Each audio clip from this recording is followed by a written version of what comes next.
to Eye on America. I'm Michelle Miller. Today we take a look at medical and scientific breakthroughs that could improve the health of many Americans. In Colorado, psychedelic drugs are now being used to treat mental health disorders. And in New York, acclaimed actor Michael J. Fox discusses his decades-long mission to find a cure for Parkinson's disease. But we begin in California, where one family's search for answers led to a possible medical breakthrough. The National Institutes of Health estimates that there are 10,000 rare diseases and less than 10% have a treatment. Adam Yamaguchi learns how one child with a rare genetic condition helped unite parents around the world in the all-out search for a cure. Jordan Lang may not speak like most 17-year-olds, but she has no problem letting you know how she feels. Let's go this way. Before her first birthday, Jordan's parents, Cynthia and Joe, suspected she was different. It was about 9 months when she wasn't hitting her milestones that most kids would hit. We tested for things. Everything came up negative. Good job, Jordan. Jordan wasn't developing the strength and muscle tone to keep up with other children her age. She also experienced muscle seizures. And as she grew, Jordan's intellectual development stalled at the level of a toddler. Test after test failed to pinpoint a diagnosis. But then at age 10, we did this genome mapping, and that opened up all of our answers. That mapping revealed a genetic mutation doctors had never seen before, one that interferes with cell and tissue function. The Langs and their physicians were perplexed. And she used to just motor everywhere. 2 months after Jordan's diagnosis, the Langs learned of 5 other children exhibiting the same genetic mutation. Jordan being the very first to be diagnosed, it's got to be very lonely. When someone calls and says, gee, your child is one of 6 in the world, it can be a little bit daunting. It's like, wow, we don't know where we're going, but let's go. Through social media, the Langs soon found companions on their journey. Hundreds of parents around the world describe similar symptoms in their children, often misdiagnosed as autism. But genome mapping found many shared the same group of mutations, changes that just happen and aren't inherited. The disorder now had a face and a name, Jordan syndrome. Tell me about Jordan. Well, she's just this amazing 17-year-old child. She doesn't speak, but she's a very soulful young girl. She walks fast, Adam. She'll sometimes grab your hand and say, I'm here and I want to be your friend. We got to chew and swallow. While the children's development remained stalled, their parents forged ahead, creating a foundation called Jordan's Guardian Angels to take an end run around Big Pharma and its lengthy drug development process that focuses on treating more common ailments. But I know we have a couple of topics. The Guardian Angels meet each week to discuss fundraising and research. They have raised $36 million in grants and donations and convinced a group of researchers from 10 major institutions to work together on treatments and prevention. We're starting to see changes within the way either dopamine is synthesized or processed. One of the partners is the University of California, Davis, where Jan Nolta oversees gene editing in animals, targeting mutations responsible for Jordan syndrome. And so she's taking the RNA out to see if we've kind of fixed the defect. And in just 6 years of research, they're now just a few months away from testing treatments on children with Jordan syndrome, and optimistic about a breakthrough. So you're approaching clinical trials fairly soon. Yeah. This is light speed in this world. Light speed to get to the clinical trials. It's amazing. The children have inspired the research team to speed toward that goal. That level of cooperation isn't very common. Scientists are often competing for grant funding, and without the research dollars, no discoveries are ever made. For Jordan's parents, it's a race against time. To go from discovery of a disease to now talking about treatments and possible cures in 6 years is almost unheard of, right? That normally that length of time is 15 years or more. How do you think that potential treatments can help Jordan, given that she's 17 years old at this point? If we could develop some level of speech, that means a difference in life that's life-changing. And potentially life-changing for many around the world. Scientists now estimate that 250,000 people may have undiagnosed Jordan syndrome. It does drive you. Your child's now known around the world because of a disease. The love of your child Yeah, I know you like that. is an amazing motivator. From a promising development to a potential game changer, a new football helmet with technology to help deaf and hearing impaired players is making its way onto the field. Scott McFarland gets a look at the state-of-the-art equipment making the sport more accessible. In the hard-hitting, hard-knocks world of college football, for Coach Chuck Goldstein and his team, first, we don't have a level playing field. We just don't. the game can be even harder. You're a football coach who doesn't wear a whistle. Nope. Goldstein's players are deaf or hard of hearing. Our players never quit. Student athletes at Gallaudet University in Washington, D.C., a university for the deaf and hard of hearing. We won the conference championship last year. John Scarborough is team captain, communicating with us through an interpreter. It's one of the biggest sources of pride in my life. And I feel like we represent Gallaudet to America and to the world. The team uses sign language to call in the plays and the audibles. You can't stand behind a player and tell him what to do. Those little things that you don't realize when you're coaching on a hearing team. They made history long ago. It was Gallaudet's football team in 1894 that, by necessity, invented the huddle. Check. Let's go, nasty. But Gallaudet is plagued by penalties. You ever get a penalty because the play was over? All the time. From late hits and late snaps, unable to hear the refs and the calls. And it's trying to make a new type of history, testing a new 5G helmet made by AT&T, which relays a red flash when a play is over, or to alert the quarterback to look to the coach for the signs, according to athletic director Warren Keller. It's smoother communication, much faster to change plays, and a safer field for everyone's safety. And to relay a play from the coach's tablet to a visual prompt on a small screen inside. I can get his attention just by hitting one button. It flashes red. It's like an exclamation point. They were permitted once to test the helmet in a game this year. Now the Gallaudet Bison hope college sports officials will approve its use for all games down the road. For America's only NCAA football team for the deaf and hard of hearing, overcoming the hurdles is part of the winning. And when we beat a hearing team, and they always think low of us, and I can see their facial expressions when they lose, and that makes me proud too. You think the opponents underestimate you? Oh, always.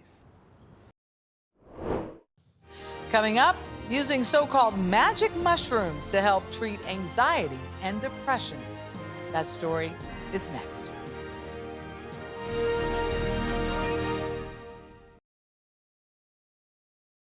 Welcome back. Colorado voters legalized psychedelic mushrooms in 2022, making it only the second state to do so after Oregon. Some say the mind-altering substances have been helpful in treating conditions like anxiety and depression. Lisa Ling meets 3 generations of women on a healing journey using magic mushrooms. Do you think they slept much on the plane? I'm headed to the Denver airport with 59-year-old Dana Sanchez and her 77-year-old mom, Donna Strong. I just hope when they come up, like, they're not all cranky. We're here to greet Dana's 2 daughters flying in from their homes in Hawaii. Oh, there they are. Hello! Oh my God, I missed you. 25-year-old Danielle and 23-year-old Delaney are nearing the end of a very long physical journey. But now that 3 generations of this family are together, they're all getting ready for the emotional trip of their lives. Coming, Grandma? I'm coming. So, Danielle and Delaney, your mom calls you and says, "You want to do mushrooms with me and Grandma?" With me and Grandma. How did you respond? Well, we had talked about it for my anxiety, which I was really interested in. And I kind of felt like if my grandma could do it, I should be able to do it too. For how long have you had issues with anxiety? I got diagnosed when I was about 16, 17. So you were a teenager when you got on meds? Yeah. And were they effective? Not at all. They made me feel like very kind of numb to everything, it felt like. And how does your anxiety manifest itself? So I have really bad panic attacks, and I've been to the ER thinking that I was having a heart attack. Sometimes I feel like I can't go outside, or really, I'm not comfortable anywhere. What about you as a big sis? And you naturally want to protect your younger sister, so, you know, you just wish you could take take away that pain. I'm glad we're all together. I mean, this is really special. It is Friday morning, and we're at a house rented by Heather, the facilitator, and her partner Monica, who's leading the yoga. And the family's moved in, and while none of them are going to leave this house physically, some of them may be going to places they've never been before. How did you become a facilitator? So I've been a therapist for over 30 years. I went through one of the very first trainings to become certified in psychedelic assisted psychotherapy. In the 1960s, magic mushrooms took root in the counterculture movement and found their way into research labs. There are around 200 species of mushrooms that are known to contain the active component that produces psychedelic effects. We've come so far because in the 60s there was so much incredible research going on, and then everything got shut down with the war on drugs. Just say no to drugs. Some 30 years after psilocybin was outlawed in 1970, scientists began revisiting it and found that it increased brain activity. Today, clinical trials are underway at top research institutions. Well, the final votes are in for a ballot initiative to decriminalize psychedelic mushrooms. Colorado citizens voted to decriminalize its use in 2022. How do you like the house? Heather Lee started facilitating psilocybin retreats not long after. Monica and I are going to be available, coming around, checking in on you. Why just women for these experiences? This medicine makes you so vulnerable, right? And I find women are saying, I feel so much better doing that in an all-female environment. I feel like I'm very open to some self-discovery. I'm in kind of a life transition, seeing if I get some kind of guidance on my next steps. Thinking I might find something more about myself that I've either hidden or need to learn about. Do you have concerns that what may come up for them may be something that they're not ready to confront? I would say that mushrooms seem to be very gentle teachers. They bring to light and bring to surface material that needs to be healed. So I haven't seen anybody re-traumatized by the mushrooms in my experience. Start sipping on that. Heather and her partner, Monica, pass out mugs of mushroom tea. Cheers. How can you guarantee people's safety? Well, I can't guarantee. What I do is screen really carefully. About 15 minutes after the women sip their tea, Danielle starts to feel something. I feel heady. I feel weird. We're going to get you to your spots now, and happy healing and wishing you all beautiful journeys today. Once in their rooms, each woman is given an eye mask and headphones with a pre-loaded soundtrack. And then they're off. Right off the bat, Dana is feeling unease. Heather goes in to assist. I feel calm and relaxed. Breath, okay. Mm-hmm. Over in the girls' room, Danielle has a big smile on her face, but Delaney starts to get sick. I threw up every, negative thing in my body. Where are these women right now? Yeah. All the brain scans in the world can't explain what goes on when people are journeying on plant medicine. So where people go is different for everyone. Dana finally settles in, but is a bit restless. Delaney seems emotional. Danielle is still smiling. 77-year-old Donna hasn't moved in hours. After about 3 hours, Danielle and Delaney take off their masks and start talking and laughing. A half hour later, their mom, Dana, joins them. How are you guys feeling? Can I get in bed with you? Yeah, absolutely. It was really intense. I was really freaking out to start. I felt like I couldn't breathe. I just started laughing because I was just I felt like, what is there to why am I so stressed out? More than 4 hours later, all of the women come together for what Heather calls the integration session. Wow, that was quite the day. I had a rough start for sure. I struggled a lot with that overwhelming feeling of anxiety and I felt trapped by my own panic. And then I just had to let go. And I just feel like once I did, it got a lot more peaceful. Oh, mine was a little dark. It's like I just couldn't move. Yeah. You know, I felt uncomfortable. And I'm thinking maybe that's been my whole life. I think that the answer has yet to reveal itself, what that was all about for you today. I felt weighted and heavy. Okay. There was just this profound peace and love that I found that I felt like I could face my own fears with like a smile on my face and just saying it's silly, just let it go. What do you feel one of the gifts you got today would be? The gift is the women in my family, just how strong we are, but also we're growing together and we're releasing stuff together. Do you all feel like healing happened today? Yeah, definitely. Why do you think that there is this psychedelic renaissance happening right now? People are hungry for emotional and psychospiritual healing. We need soul healing. Ahead, Michael J. Fox's quest to find a cure for Parkinson's disease. This is Eye on America.